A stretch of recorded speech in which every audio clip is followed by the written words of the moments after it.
Alex Meisl. I'm chairman and co-founder of Sponge, and I'm also co-chair of the Mobile Marketing Association in the UK. Sponge is the UK's leading pure-play mobile marketing agency. We work with a whole range of brands and media groups, from Coke, McDonald's, Unilever, through to media groups like Auto Trader and Hearst Publishing. So Auto Trader we're particularly proud of. We developed a mobile site from last week, and last week we won the Association of Online Publishers Award for Best Use of Mobile, which is a nice award to get. Congratulations. Thank you.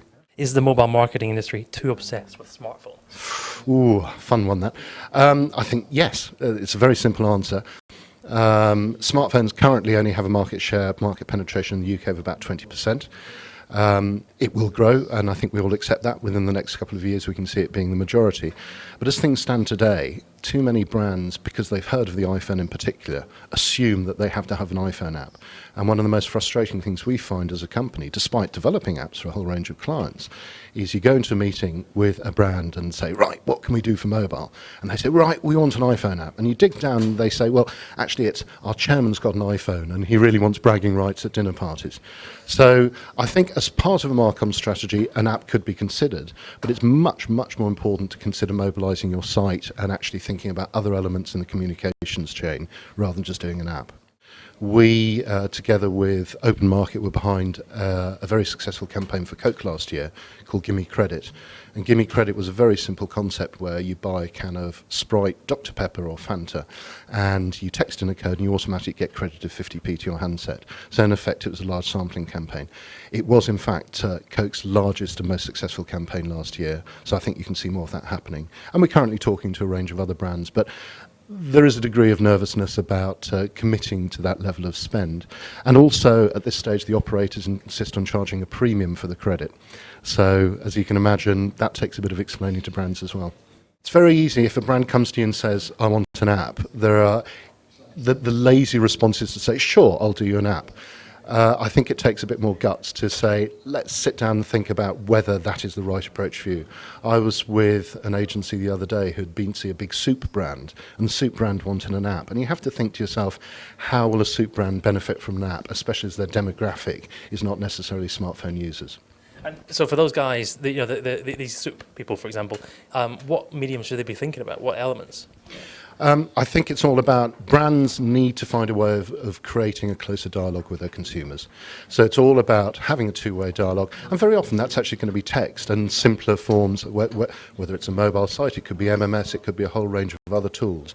But it has to take into account the fact, what is the demographic, what are they looking for, how do they want to interact with the brand, and also ultimately what sort of handset are they likely to have. And most, I don't know whether soup eaters are more likely to have smartphones or not, but I would guess, if you're looking at a high-end brand, a high-end technology brand, a high-end car brand, they're more likely to have a smartphone. Soup eaters don't necessarily strike me as necessarily leading-edge people. From a PR perspective, I think the days when any app generated a very high level of PR are gone. There are something like 200,000 apps on the iPhone store, so the chance of getting the appropriate cut-through is more and more difficult these days. I'm seeing more people using MMS. Is that becoming a useful medium for you guys? MMS is a useful medium, and it certainly gives us the ability to deliver richer information.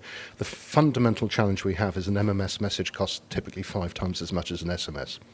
And so you can be as rich as you want, but unless pricing gets to a more realistic level, it's very difficult when you're arguing an ROI argument with brands.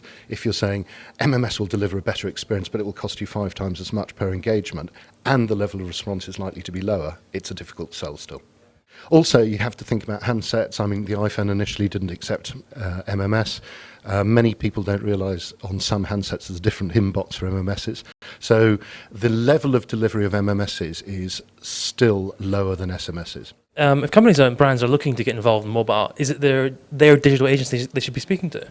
And they should certainly speak to their digital agencies to find out what their digital agencies should do.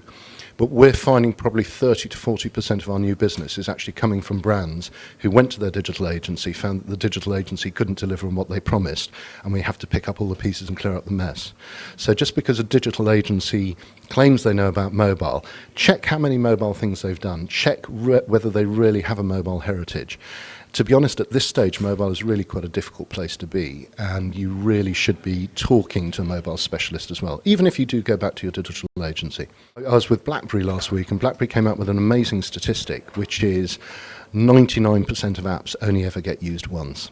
And I think that's partly a reflection on the fact that most of the apps out there are pretty rubbish, to be honest. So be very careful what you do. And also, think about how much you'd spend to do something in online, and then try and strike a comparable or pro rata amount for mobile.